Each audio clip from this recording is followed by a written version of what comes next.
if they learn nothing else, I hope they learn that God isn't leaving them alone, that they have an advocate, that Mary does hear their prayers and Mary does intercede on their behalf.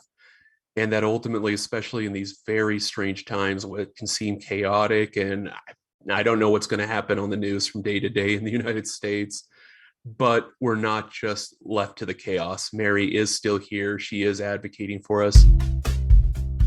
Here we go. Hello and welcome to the Focusing Way podcast. I'm your host, Davide Battistella. Find the Focusing Way on Apple Podcasts, Spotify, and our website, thefocusingway.com. Today on the Focusing Way podcast, we are exploring Marian apparitions. Earlier this year, I began visiting sites around Italy where there have been apparitions of the Blessed Virgin Mary. The visits to these sacred spaces brought me peace and comfort of heart.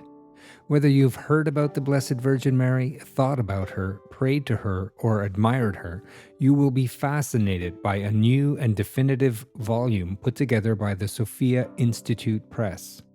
The book, The World of Marian Apparitions, documents many of the apparitions of the Blessed Virgin Mary through the centuries and around the world. The Virgin Mary appears to laity, popes, the poor, and the illiterate to demonstrate her love for humanity. Through the Catholic faith, she is the mediatrix of all graces.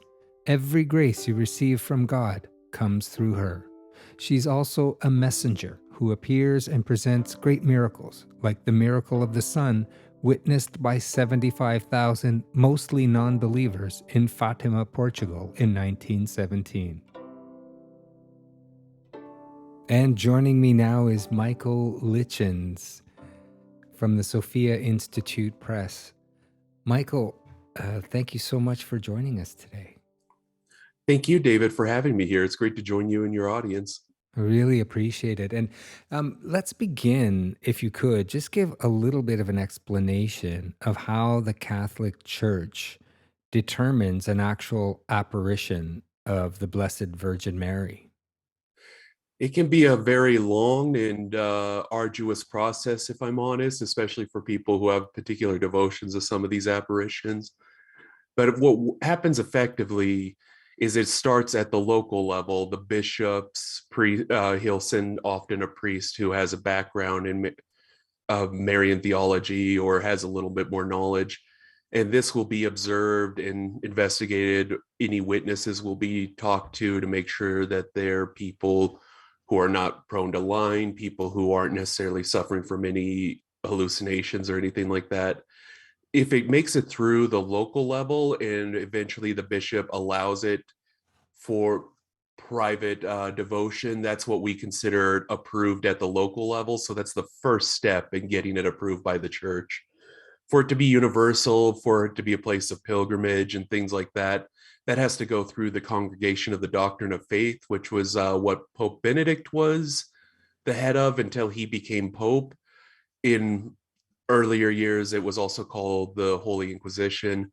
But the Congregation for the Doctrine of Faith is the one that will then do major investigative work, going through many of the diaries, any consultations they have to hire. And that can take decades, and I'm talking most of my lifetime with some of these apparitions that are still being investigated for universal application. But even besides that, in the Catholic Church, we don't necessarily say that you have to believe every Marian apparition. This is something that is there approved for your own spiritual development, but it's not something you're forced to believe. So even a big one like Fatima, which every Catholic grandma, I say, would probably pray her rosary for her children and grandchildren to Our Lady, because of Our Lady of Fatima. That's not necessarily something you have to believe, but obviously once it becomes a universal approval and we get approval for things like pilgrimages, this can change the towns forever, and it places it in a bigger part of our imagination and also the larger part of salvation history for us. Yeah, and I guess I thank you for that answer, because I just wanted to bring some clarity to that, because it's not a simple process. Sometimes it takes hundreds of years Yes. for anyone to ever recognize that it happened, and it's something that the church takes very, very seriously. It's not, they don't just say. Hmm. There are big investigations around it, and this I learned, of course, in a previous episode with Adam Bly about how diligent the church is when they're establishing what is a miracle. So Hmm. um, and just for another clarity thing, just before we really get into it, I could you just give a small explanation of the various names that are given to Our Lady over the years? Because she kind of takes on the name of the place, or the apparition ends up having a name. Maybe just an overview of that, just in case we hear different names over the course of this, of our chat. Thank you. Yeah, well, Adam Bly, one of your previous guests, he talked about in the introduction to this book that we consider the first Marian apparition to go all the way back in year 40 when when Mary was appearing to St. James. And if I know you've been in Europe, so the Camino de Compostela is one of the great famous pilgrimage routes. Mary, apparently, while she was still alive, appeared to James in that moment, and that's kind of considered the first great Marian apparition. Wasn't fully approved until the 1700s, just to give you an idea how long these things can take. But along with that, of course, she's appeared in many other places. Fatima, I mentioned, which is probably the most famous, the apparition of the 20th century. And this is a old way of identifying saints and miracles and things like that. You would often want to identify them with the town or the chapel where this miracle took place. Saint Michael has a few in Italy as well, where he showed up, and the place will get named after him, or it will be Saint Michael of spacing on that chapel out north of Naples. But this Yeah. happens, of course, anytime she appears. And what we say when I'm saying like Our Lady of Fatima, Our Lady of Banu, Belgium, or things like that, is I'm referring to a particular apparition, but more importantly, a particular message and a particular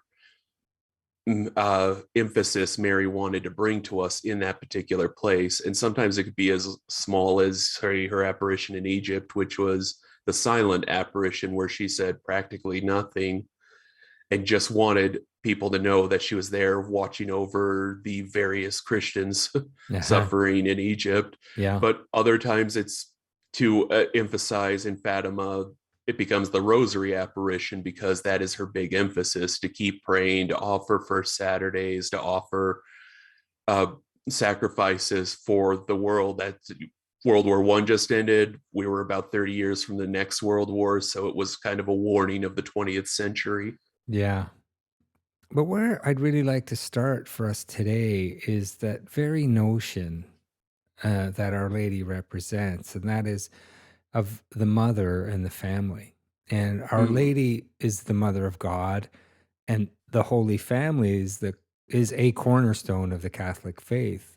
So I'd like to start with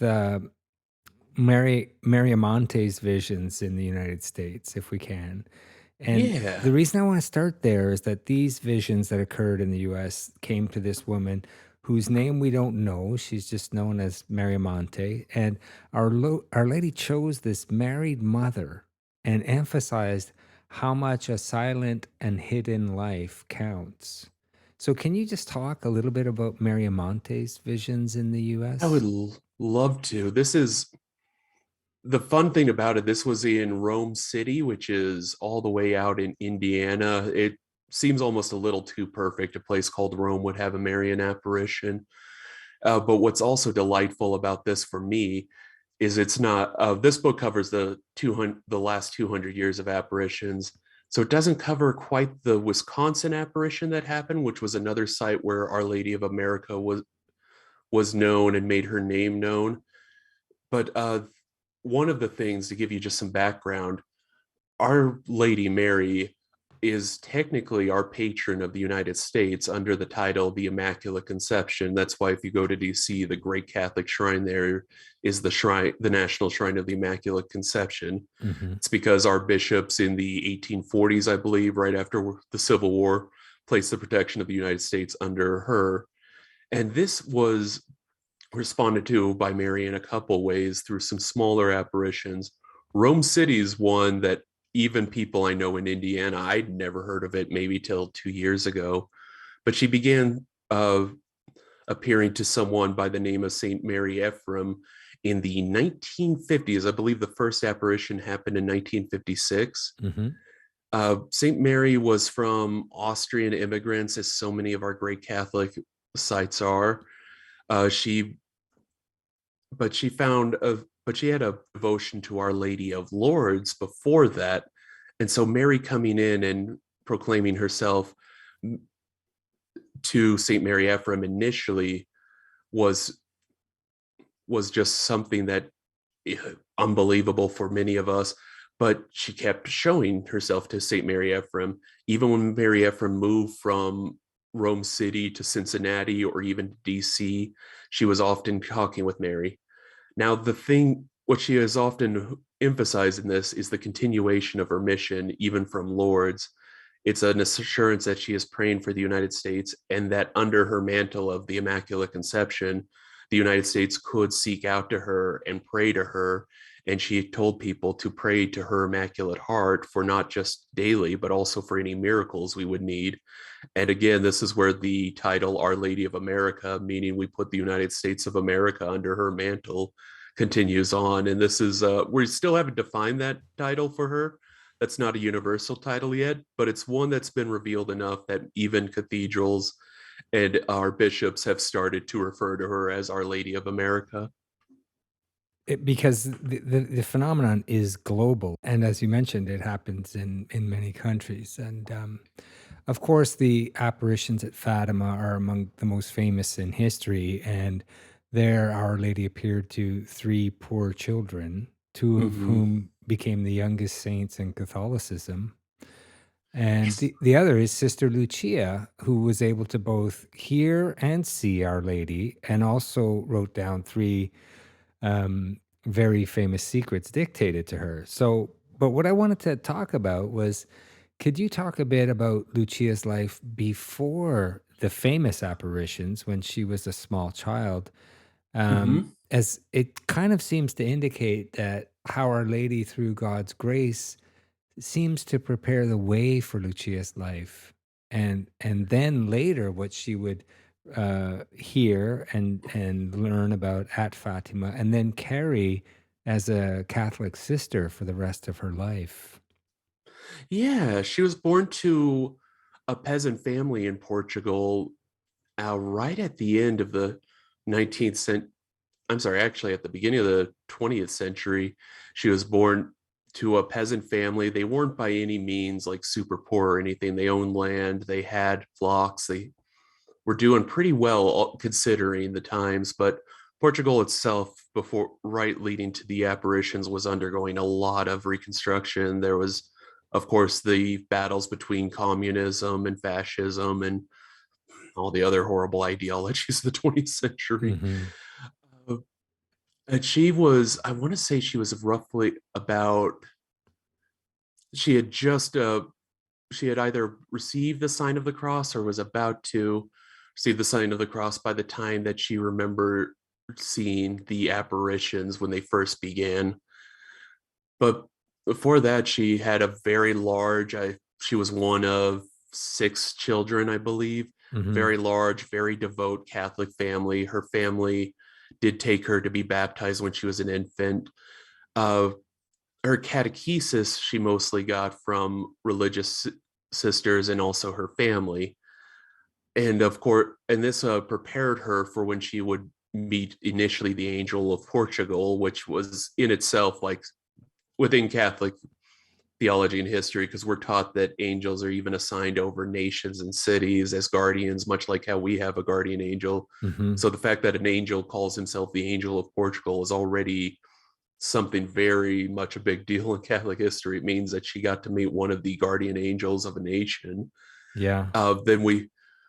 Then of course the Marian apparitions start with her two cousins, Jacinto and Francisco Marto. Uh, and again, those two are cousins. This isn't too abnormal for a lot of societies. I still know families that live this way where cousins are raised around each other. Mm-hmm. And oh gosh, to give the cliff notes of how it all started seems almost too big, Yeah, but it's huge. I mean, I think what I loved is the book went into enough detail to sort of hmm describe this uh, very adult young lady who received First Communion at the age of 6.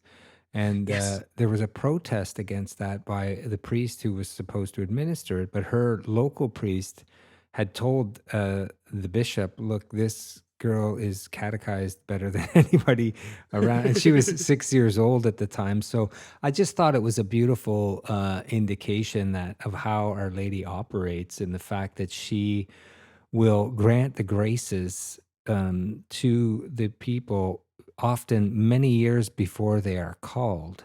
hmm So she had no idea why she had this devotion, why she wanted to receive First Communion at such a young age. And all of those graces happened in her life. I love that the book has these kind of beautiful details inside of it like that. And, I just, just talking about that, about sort of preparing the way, Yeah. Sister Faustina also was visited hmm by the Blessed Virgin Mary. So, um, I guess, could you talk a bit about how Our Lady reveals herself and how people are often moved to a religious life, like the experiences that people like Saint Faustina obviously went on to be an incredible hmm saint. But could you just talk about, as you looked at the volume, as you were putting it, as you were reviewing it, and Yeah. yeah, just share I some of that. Yeah. absolutely. So of course, Sister Lucia, I think she not only got graces before the visions happened, but afterwards they continued on. But even before Lucia did, we talk about these things being global. Something like 20 years in the 1880s, Pope Leo the 13th received a vision himself.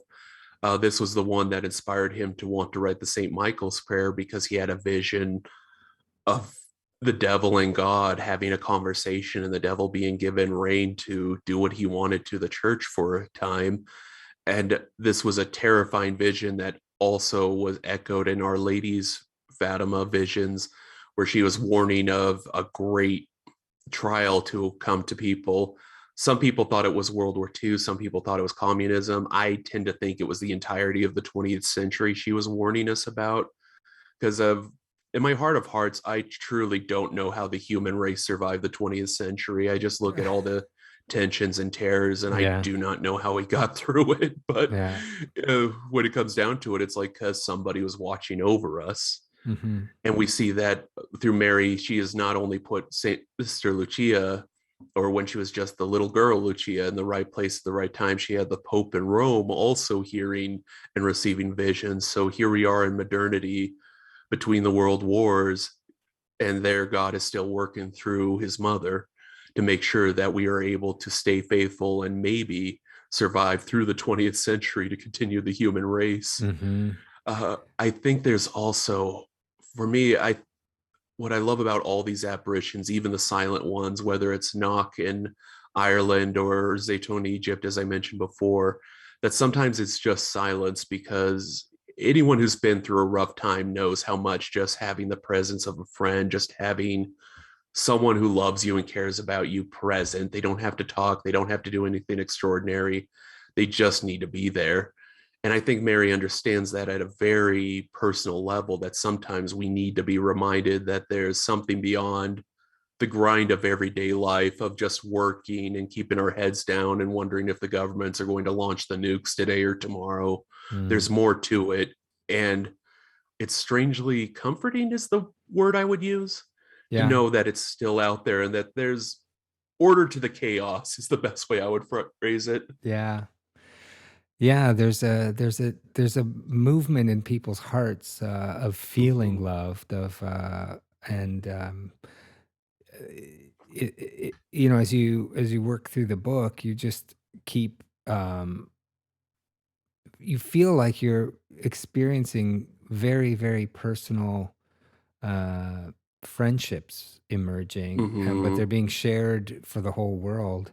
I love the story you told about Pope Leo, where, he turned sheet white and immediately, like, practically, I guess, went into an ecstasy for about 10 Mm-hmm. minutes and immediately dictated this prayer, which then became part of every single mass in all Mm-hmm. of Catholicism, which are still said, I believe, in the traditional Latin Mass today.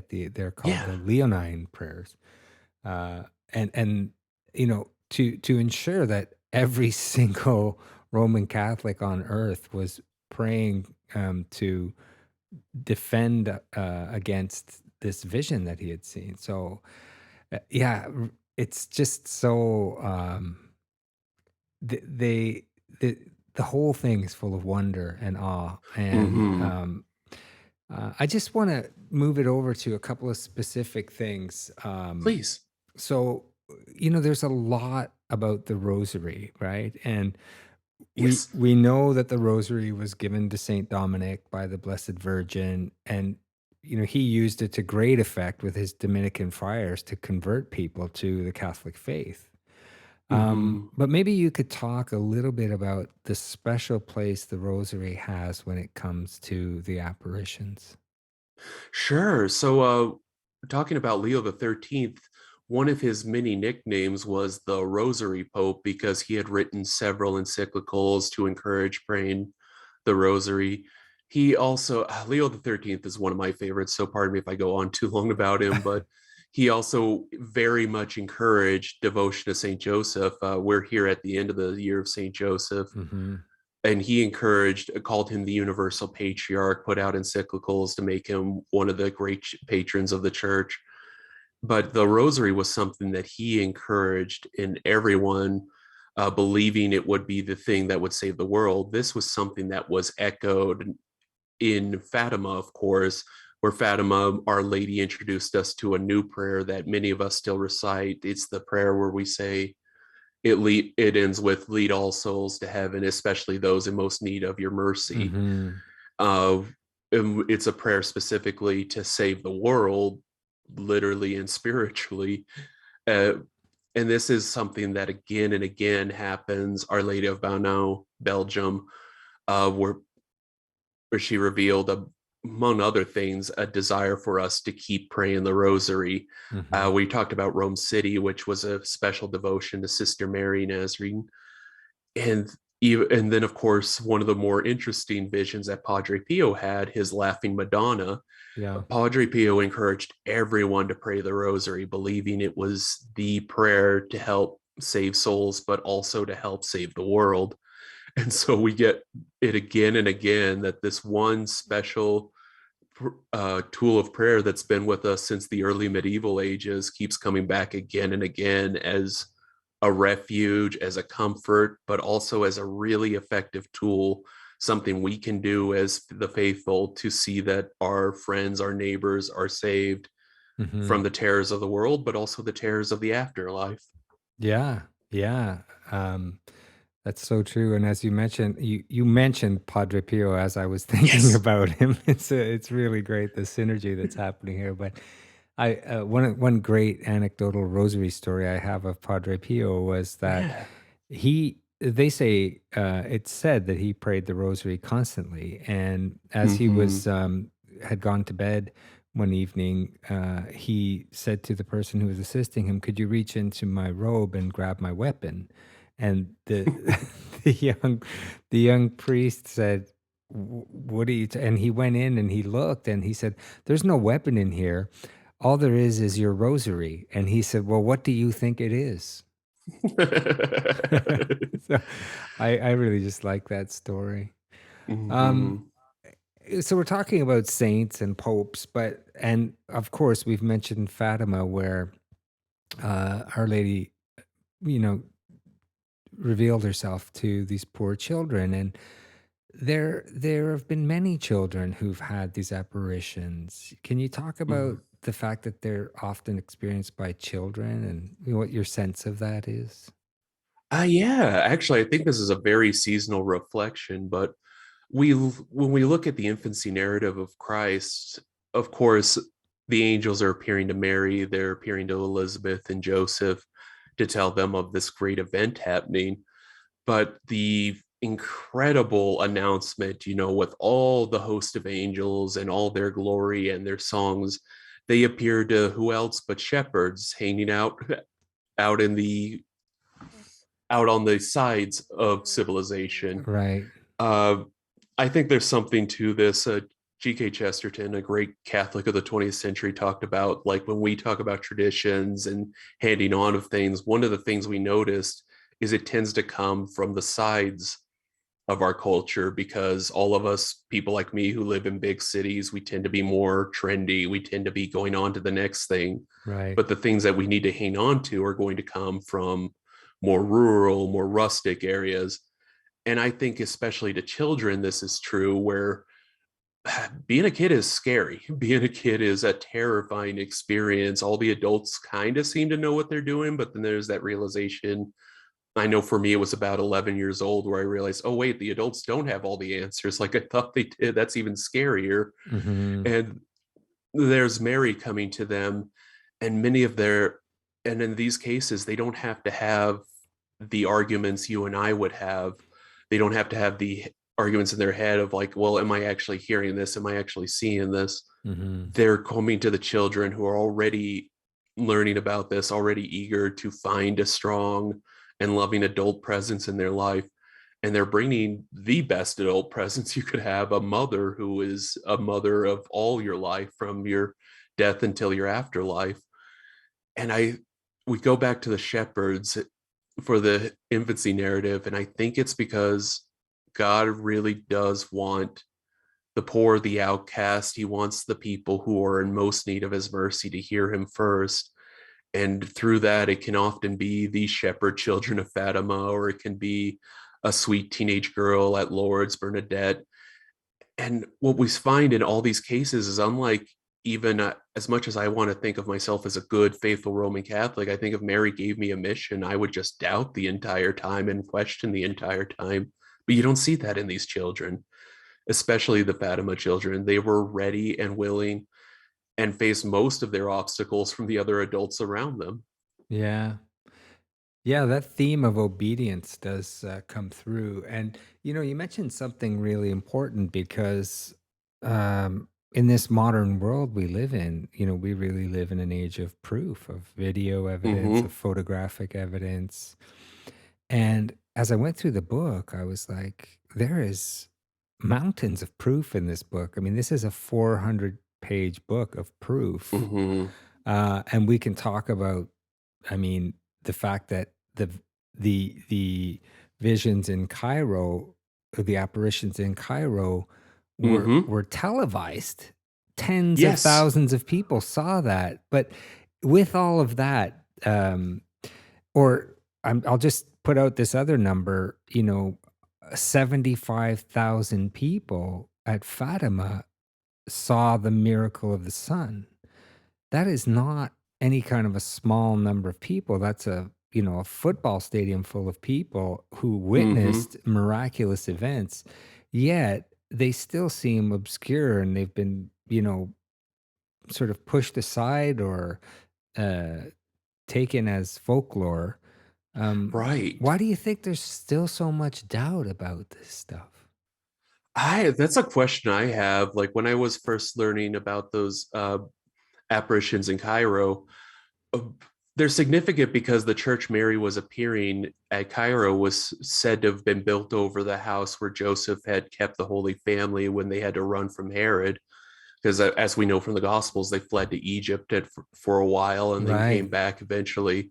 So it had always been historically thought that this church had been built over the place. It was protected when Islam took over, even by the modern, somewhat secular Egyptian government. That church was protected as an important Christian shrine. So Mary showing up there was already a big deal, because it was almost as if to give approval and at least announce, yes, you have the right spot. But as you pointed out, it was televised. And Egypt wasn't a pro-Marian country by any means. So you had, members from the mosque, you had people from the secular government and secular observers coming all over. and they could see this bright shining light of Mary up on the church's tower, just there for the world to see. You can find pictures on Wikimedia Commons and video evidence of it. Mm-hmm. And I think what it comes down to, like, when I wonder, like, what more do you all need? What more, like, if Mary calls you on the phone, would that be enough? And I thought, well, maybe not, because I think there's something to it, that the idea alone that there's something powerful like Mary working through God's power to help change history is already a lot to take in. A lot of us want to think we control our own destinies, that we're fully in control of our society. We can make the weather what we want it to be. We can make the economy what we want it to be. We're eventually going to build robots to do all our jobs. We want to think we have it all under control. And when you read the history of the 20th century, you realize very quickly all of that could have ended so many times through so many little accidents. I think there's a little bit of fear in acknowledging, if there is a God, if there's something all powerful that keeps us preserved, that's a lot more to take in. But the big fear I think for all of us to have in our pride is, that means I'm not in control. That means I'm not the one who decides each and every moment of our fate, which Yeah. is a scary truth to have to take in and observe. Yeah. Yeah, that's a very good point. It's a very good point. I mean, even just going back to the Egyptian apparition, they were so Mhm. convinced that it might have been fake. They literally cut power for about a two Yeah. square mile area around the church, and the apparition persisted. And, as I was looking through another apparition site in Bel Paso, Italy, 150,000 people witnessed apparitions there to a gentleman named Rosario Toscano, and Mhm. he'd been healed. I have to include this quote because Please. after he was healed by the Blessed Virgin Mary, he heard these words: "Suffering is thorns, but if they are offered to Jesus, they become roses." And I just want to highlight that because this is what this book is kind of filled with, these complete and beautiful gems that awaken us to the real beauty of what we're talking about here. And I just want to Mhm. go to that for a moment because we Yeah. hear so much, and many of the accounts are that people talking about this incredible beauty, an undescribable beauty. Um, what strikes you as you look through this book and through these miracles? Oh, well, Bel Paso, again, I love how you brought that up. I was thinking about, in particular, that one is delightful because it has a New Testament quality to it. Toscano's was being attended to by a woman, and he even asked her who she was, and she said something to the effect of, "I'll tell you when it's time." And eventually, a few days later, she tells him, "I'm Mary, the mother of God in the Immaculate Conception." This is something that happens in the Old Testament, especially. Most famously, Raphael appeared in disguise to Tobit and his son Tobias, Hmm. and didn't reveal that he was an archangel till much later in the story. And St. Paul tells us in Hebrews to entertain strangers, for some have unknowingly entertained angels. It's that reminder that God can answer prayers in the weirdest of ways, even through strangers, and those strangers might in fact be Mary or the angels, something that is coming into your life and interceding right there. In other words, your life is known, your life is cared about, and you're important to God. Yeah. This great, the being of all being, where it all starts, you're important to him. He didn't have to create you out of necessity. As we say in the Catholic Church, he created you purely out of love. And these little incidences where Mary shows up and doesn't even need the attention at first is such a reminder that, again, is something I keep coming back to, but that we're not alone. We're not just made. God isn't the great watchmaker who made us and left us alone to see what we would do. He still intercedes and is trying to bring us to our proper end. Yeah. That's so true. There's a great story I just love this story of how Our Lady turned a would-be papal assassination attempt into an incredible blessing and the miracle that happened in Tre Fontane. Yes. Can you talk about that? Yeah. I'm trying to remember the assassination story. I'm so Oh, sorry, so but was this that the? gentleman had actually created the knife that he was going to assassinate the That's Pope with, right. and Our Blessed Lady appeared to him and said, and he had engraved the name and the date that he was going to do it onto this knife that he was going to assassinate the Pope with. Hmm. And Our Lady appeared to him. He converted and eventually met the Pope and handed him the knife that had created to assassinate him with. He ended up That's and right. having an Yeah. audience with the Pope, and the Pope accepted uh, this gift, which this gentleman before his conversion had been crafting in order to assassinate the Pope. Right. And I do suddenly remember that part. I mean, there's so many little stories here. Sometimes I Yeah, get yeah, no, mixed up. But and the fact that it happened at Tre Fontane is especially miraculous because that's the abbey that was built over the site where the Apostle Paul was beheaded.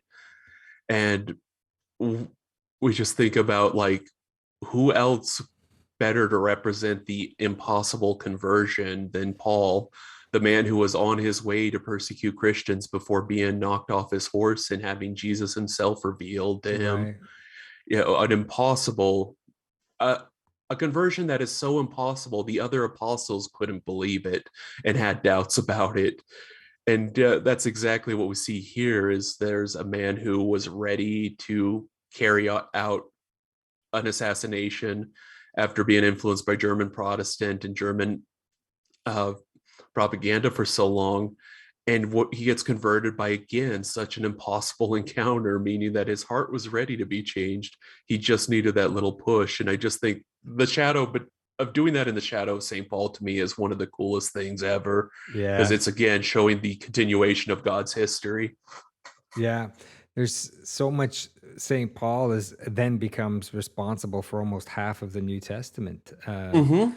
and I mean, there's so much. I mean, there's another thing I wanted to talk about, and uh, well, I'm gonna just read this quote from Adam Bly at the Please. opening of the book, and I think it just takes us into w- the next section here, which is and here's the quote: "The Christian story is not over.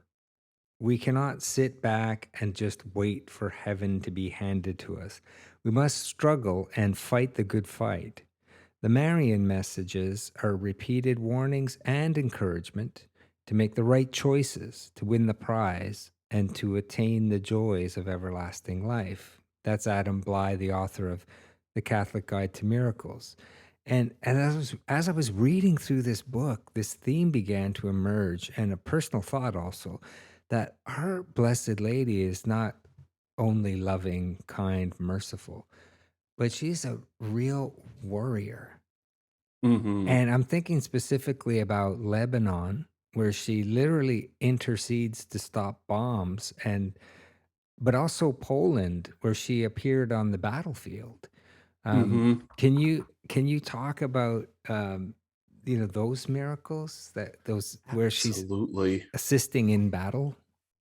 Yeah. So she again, this is something you see in Christian history again and again, even in the 20th century. One of the most famous odd apparitions to happen in battle during World War One. Many English soldiers swore when they had to retreat from Belgium against the German onslaught, they saw that they were being guided and helped by an angel, which they called the Angel of Belgium. Whether they knew the Catholic doctrine of, that cities and nations get their guardian angels and have someone to watch over them or not, I don't know. But a lot of people saw this angel, including most of them not Catholic or even religious per se, but they saw an angel guiding them and moving them uh, from danger. And this was something you could find happen a couple times throughout uh, Christian history. Lebanon, this was in, gosh, is it Deir al-Mar, I believe was the town's Yes, name? I believe that's it. Um, Yeah. yeah, but this was in the 1970s, and anyone who has either the memory of the 70s or just knows a little bit about 20th century politics, Lebanon was undergoing a very violent civil conflict during the 70s. They were invaded by Syria multiple times. There were various militias, various factions, some of which still exist to this day. If you had a religion or an ethnicity, it meant you probably had a militia patrolling your neighborhood. And in the midst of this was a probably one of the most ancient Catholic communities up in the mountains, the Maronite Catholics. They are this children of Saint Marian, who was a monk who brought the faith up there, and they were left alone because of the mountains in many ways, but they were a rediscovered Catholic group later on during the Crusades. But they are one of the oldest Eastern Rite churches that has never left the papacy, has never had any schism or anything like that. And up in there, among the Marian apparitions that was given to this group over many years, we get this again and again, was a promise from Mary that she would even protect them from the war if they could continue in prayer. This was something that the bishop had heard about as well, Bishop Zogby, who's an interesting figure of the 20th century in the Middle East as well. But they describe a miraculous incident where in January of 76, there were Muslim Palestinian fighters coming in with weaponry, small arms, and they were going to be destroying the monastery in the Maronite settlement. They had time to pray, and the monks, of course, got everyone to prayer. And what do they see when they're in their most desperate time but a woman who came into the vicinity? And when they finally were asking, who the heck are you, she said, be not afraid, I am the Virgin Mary, and I have been here deflecting shells and protecting you from the armaments that are being fired upon you. Tell everyone that they will be okay and that I won't let anything happen, which is exactly what you want to hear from Mary when you're being fired at by Muslim extremists during a Yeah. civil war. Right. And it was true to her word, true exactly to her word, that she was going uh, to guard them. And it was among those things, there's a Latin phrase that the author put in here of show yourself a mother. In other words, show yourself to be a mother to me. Mhm. Something John Paul II also encouraged people to pray to Mary. And she showed herself to be a mother, not only in, wrapping up our wounds, but even protecting us from those who wish to cause us physical harm. Yeah. Yeah, I just can't emphasize enough the physical book. It's a hardcover book, Oh, yeah. and it's just a substantial volume. It's beautifully illustrated, Mm-hmm. and it's designed to be taken in small pieces and just to be sort of open to a page and read about another miracle. So I guess what I would love to get from you just as we close is, um, what are the main messages or what experience would you like people to take away from this book? Well, as you said, what I really love about this book is, of course, the beautiful art that shows itself throughout. There's some beautiful photographs. There's art from across Christian centuries, going from icons even to the 20th century statues we have.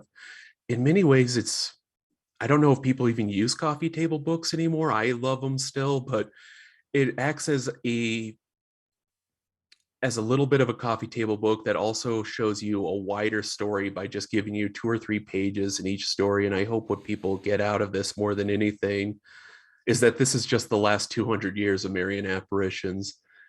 If they learn nothing else, I hope they learn that God isn't leaving them alone, that they have an advocate, that Mary does hear their prayers and Mary does intercede on their behalf, and that ultimately, especially in these very strange times where it can seem chaotic, and I don't know what's going to happen on the news from day to day in the United States, but we're not just left to the chaos. Mary is still here. She is advocating for us.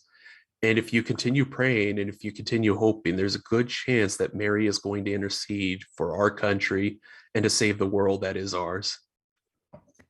Micheal, I can't agree with you more than that. And I want to thank you very much for taking the time today to share so much beauty about this volume. And let's just remind people, if they're so inclined, to pick up the rosary and pray the rosary every day. It's really not a huge commitment, but it is a rewarding one. So I just would really like to thank you for taking the time to be here on the program today and to share so many wonderful insights and to remind us that miracles continue to exist.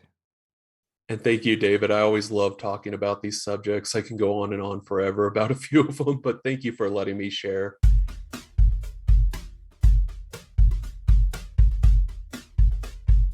Don't forget to subscribe on iTunes, Google Play Music, Spotify, and iHeartRadio.